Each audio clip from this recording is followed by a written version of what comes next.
Yes ready. नमस्कार मित्रों, मैं पंडित अखिल शुक्ल यूट्यूब के माध्यम से आपको एक अति दुर्लभ औषधि से अवगत कराता हूँ, जो मैंने पहले भी एक बार अवगत कराई थी सोमवल्लरी के नाम से। सोम के नाम से हमारे पुरातन ऋषि मुनियों ने इसका बहुत प्रयोग किया है। और ये औषधि जो है कई तरह की सोम है, कई इसमें बड़ा विवाद है, परंतु मैंने उस औषधि को जब ला के देखा, उसका बहुत खोजबीन करी, तब मेरे को समझ में आया। तो मेरे हिसाब से जो सोम है वो मैं आपको अवगत करा देता हूँ। ये सोम में एक विशेष गुण ये होता है, जो पहले सोम रस पिया करते थे ऋषि मुनि आदि, जो सोम रस का पान करते थे, ये उनके लिए अत्यंत सोम का मतलब शराब नहीं होता। सोम अलग है, शराब अलग है। शराब में तेज नशा है और सोम में मध्यम नशा होता था उनको बिल्कुल, और वो ध्यान में चले जाते थे। ध्यान की अवस्था मतलब तंद्रा की अवस्था, ना सोए ना जागे, इसको बोलते हैं तंद्रा। नींद अलग है, नींद मतलब पूरे सो गए, जागे यानी पूरे जागे, और तंद्रा का मतलब होता है ना जागना ना सोना। तंद्रा की अवस्था ध्यान की अवस्था होती है। उस ध्यान की अवस्था, उस तंद्रा अवस्था को कैसे जड़ी बूटी के माध्यम से प्राप्त कर लिया जाए, इसमें सोम का उपयोग वो करते थे। सोम पान करने के बाद ध्यान में बैठ जाते थे, तो उनका चित्त एकाग्र होकर भगवान की आराधना में बड़ा लाभ होता था। ये एक टूल था, ये एक अस्त्र था, जिससे वो जल्दी सहज भाव से ध्यान में चले जाते थे। तो ये यहाँ पे मित्रों, ये है सोम, ये इसकी जड़ें हैं, ये सब जड़ें हैं, ये देखिए ये सब जड़ हैं इसकी। ये इस तरह से पतली जड़ें निकलती है, ये थोड़ी अभी पकी नहीं है, मोटी जड़ें हैं, पतली जड़ें हैं, ये भी पतली जड़ है, और ये इसकी डंडी है। ये हरी डंडी बड़े संभाल के मैं लाया था। इसमें जब इसको यहाँ से ऐसे तोड़ो तो ऐसा दूध निकलता है इसमें, सफ़ेद रंग का, हल्का पीले से रंग का।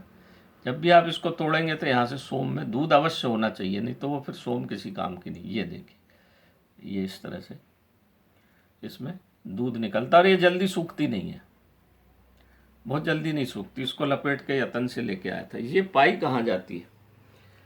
ये यमुना नदी जो है, यमुना नदी जब उत्तराखंड में के पास, तो वहाँ पे जब उत्तराखंड में आप जाएंगे, यमुना नदी का जहाँ मंदिर है, यमुना माता का मंदिर है, वहाँ से और आगे जाएंगे तो करीब 500-600 मीटर जाने के बाद यमुना पूरब की तरफ ऊपर चढ़ जाती है पहाड़ पे, और बड़ा दुर्गम स्थान है। उसी का ये फल है, ये जो देख रहे हो आप, इस पत्थर गिर गया था, ये लग गई, तो बड़ा दुर्गम स्थान है। वहाँ पर ये झाड़ियों में आपको लगी मिलेगी। तो वहाँ के जो आदिवासी हैं वो इसको पहचानते हैं, तो इसको जड़ से खोद के ले आते हैं। मैंने काफ़ी मात्रा में इसको ले आया हूँ, और इसको कूट पीस के पाउडर बना लिया जाता है। और उस पाउडर को 3%, 75% मतलब सोच लीजिए शहद, और 25% घी के साथ मिला के इस पाउडर का अगर पान आदमी करे, तो ये इसके बारे में तो ऐसा बोला गया कि शरीर के समस्त रोग जड़ से जड़ मूल से नष्ट होते हैं। मतलब आपका जो दिमाग है, दिमाग में सब आपका जो विभिन्न प्रकार की जो उपापेय चलती रहती है आजकल, उसकी वजह से आपकी रातों की नींद गायब हो जाएगी, टेंशन बढ़ेगा, बीपी बढ़ेगा, चक्कर आएंगे, खाना अच्छा नहीं पचेगा, नींद नहीं आएगी, तो पेट में जलन रहेगी, रक्त पित्त रोग हो जाएगा। तो दिमाग से सब रोग उत्पन्न होते हैं। आप दिमाग से सूंघते हो, खाते आप जीभ से हो, मुंह से खाते हो, पर स्वाद दिमाग से मिलता है।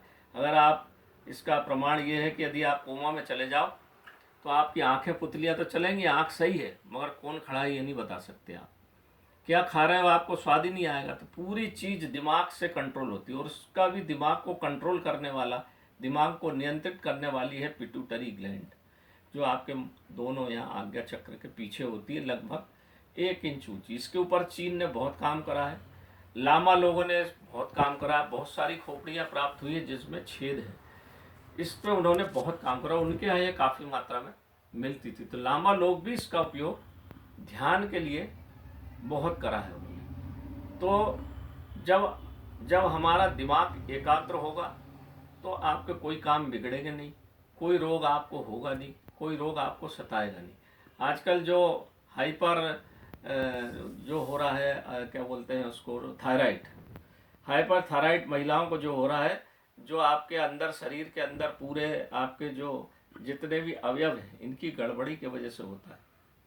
दिमाग में खूब चिंतन रहता है, उसकी वजह से पिट्यूटरी ग्लैंड डिस्टर्ब होती है और वो आपके अंदर शरीर के अंदर जितनी ग्लैंड है उसको कंट्रोल करती है। वही जब गड़बड़ हो गई तो फिर नाना प्रकार के रोग हमारे शरीर में उत्पन्न होते हैं। तो दिमाग के लिए, पिट्यूटरी ग्लैंड के लिए ये बहुत बढ़िया दिव्य औषधि है। इसको मैंने ले आया हूँ, अब इसको कूट पीस के शुद्ध अवस्था में शुद्ध अभिमंत्रित करके ही लाया हूँ। ये औषधि ऐसी दिव्य औषधियाँ जो दिव्य नदियों के किनारे मिले, बिना अभिमंत्रित किए, बिना पूजा पाठ किए अगर आप लाओगे तो कोई प्रभाव, ये फिर ये लकड़ी है। और यदि पूजा पाठ करके, अभिमंत्रित करके, प्रसाद करके, हवन यज्ञ करके अगर आप लाते हो तो ये फायदा बराबर करती है। तो दिमाग संबंधी रोग जितने हैं उसमें ये अच्छा काम करती है। नींद लाने वाली है, हल्का सा इसमें नशा है, तंद्रा है, मैंने आपको बताया। नशा यानी नशा बहुत तेज नशा नहीं, रिलैक्स हो जाता है दिमाग, उसके लिए ये बहुत काम की औषधि है। ये आपके शुगर रोग पे भी काम करती है, क्योंकि दिमाग की ज़्यादा तेज़ी से चलने से मेटाबॉलिक रिएक्शन तेज हो जाती है और खूब शुगर बनती है, उसमें भी ये काम करेगी। जोड़ों के दर्द पे ये काम करेगी। और ऐसा तो कहते हैं कि ये इसमें फल आते हैं, छोटे छोटे लाल रंग के गोल फल आते हैं। इसके ऊपर बहुत ज़्यादा रिसर्च अभी चल रही है। चूँकि मैं वन विभाग में ही हूँ तो वन विभाग के कुछ लोगों को ले गया था तो मुझे आसानी से ये मिल गई। बहुत है वहाँ, थोड़ा खोजबीन करना पड़ती, पर जगह ऐसी है कि वहाँ जाने में जान का खतरा है। पानी गिरता है, कभी बारिश हो जाती है, कभी फिसल जाओ, पत्थर गिर जाए, इस तरह की थोड़ी दिक्कतें हैं। मगर प्राप्त करने के बाद ये बहुत काम की औषधि है मित्रों। इसका अगर इसका पाउडर बना के और भी जो दूसरी औषधियाँ हैं उसमें भी अगर मिलाया जाए तो वो भी अपना प्रभाव बढ़ा देती है, ऐसा मेरा मानना है। तो नमस्कार मित्रों, मैंने आपको ये आज यहाँ दिव्य औषधि, बहुत सारे फ़ोन आए थे कि आप बताइए सोम औषधि के बारे में, बहुत सारे प्रयोग बताइए, ऐसा बताइए। तो ये सोम औषधि है, इसको देख लीजिए। सोम की जड़ें हैं, ये इसका ऐसा कांड रहेगा और इसमें से बरसात के बाद इसमें से यहाँ धीरे धीरे फूल निकलते हैं लाल रंग के। ये मोटी हो जाएगी, ये पतली है अभी, इसलिए पतला है कि सूखे नहीं, ये अच्छी इतनी मोटी हो जाएगी। और बस पत्तियाँ इसमें एक भी नहीं रहेगी, एक भी पत्ती इसमें नहीं मिलेगी आपको, बस फूल आएंगे और फिर फल लग जाएंगे। बरसात के दिनों में ये गायब हो जाएगी, बरसात में नहीं मिलेगी, ठंड के दिनों में ये निकलेगी। और जैसी तेज़ बारिश होगी तो फिर ये ख़त्म हो जाती है। तो यमुना नदी के किनारे किनारे जो इसके बीज बह के आए, तो यमुना नदी के किनारे किनारे भी फिर जब नीचे आती है तो हमको इलाहाबाद के आसपास भी कहीं कहीं जो मरुभूमि है उसमें ये कहीं कहीं देखने को मिल जाती है। पर जो वहाँ पर है वहाँ अच्छी मात्रा में है, तो वहाँ से मैं लाया हूँ और इसको फिर मैं अब चूर्ण बनाऊँगा और इसका प्रयोग करूँगा। इसका सोम रस भी बनता है, इसको दूध के साथ उबाला जाता है, गंगा जल डाल के, गाय का दूध डाल के, गौमूत्र डाल के, ऐसी बहुत सारी चीज़ें डाल के फिर इसको उबाला जाता है, गाय को दूध को खूब, और फिर उसको ठंडा करके उसका घी वो जमा देते हैं दही, और फिर उसका जो घी निकालते हैं वो वास्तव में सोम है, उसका प्रभाव बहुत बढ़ जाता है। गाय का घी वैसे भी आप जानते हो, गाय का दूध योगवाही है, मतलब अपने में सब चीज़ समाहित कर लेता है। उसका 1 चम्मच प्रयोग बहुत लाभकारी होता है, तो वो भी बनाऊंगा मैं। पर अभी तो इसका चूर्ण बनाऊंगा और अपनी औषधियों में जो दिमाग के बहुत सारे पेशेंट हैं जो आजकल बोलते हैं हमको नींद नहीं आती, और जो थायराइड ग्लैंड है जिनको समस्या है, और जिनको लीवर की समस्या है, लीवर में जो गर्मी है, लीवर सिरोसिस हो गया है, उसमें भी ये बहुत काम आती है। पेट के रोग में भी बहुत अच्छा काम आती है। तो उसमें मैं ये चूर्ण बना के फिर इसका बनाने के बाद फिर अपनी औषधियों में मिला कर प्रयोग करता हूँ, ताकि औषधि ज़्यादा प्रभावी हो जाए। आज के ज़माने में शरीर अशुद्ध है, इसलिए बहुत सारी औषधियों को मिला के फिर प्रयोग करने में मैं समझता हूँ कि अच्छा रहेगा। तो नमस्कार मित्रों, मैं पंडित अखिल शुक्ल यूट्यूब के माध्यम से मैंने आज आपको ये सोम वल्ली है, सोम से अवगत करा दिया। इसको देख लें, समझ लें, मिल जाए तो ले आए। तो मैं जिसको चाहिए, मेरा मोबाइल नंबर है 9165823800, ये मेरा मोबाइल नंबर है और यही मेरा व्हाट्सएप नंबर है। तो जब भी आप फ़ोन लगाएं तो सुबह 9 बजे तक और फिर शाम को 6 बजे के बाद रात के 9:30 बजे तक, क्योंकि मैं सरकारी आदमी हूँ तो व्यस्त रहता हूँ, इसलिए बीच में फ़ोन नहीं उठा पाता हूँ। तो कई लोगों को नाराज़ी भी होती, पर सरकारी काम भी है, वो भी देखना आवश्यक है।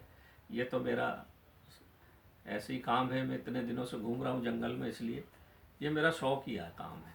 तो आप लोगों से निवेदन है कि सवेरे 9 बजे तक फ़ोन करें, 8 से 9 के बीच में। सुबह पूजा पाठ का भी टाइम रहता है, और शाम को 6 बजे के बाद फिर 9 साढ़े 9 बजे तक कभी भी आप फ़ोन करें तो मैं जवाब दे सकता हूँ, या व्हाट्सएप पे लिख दें।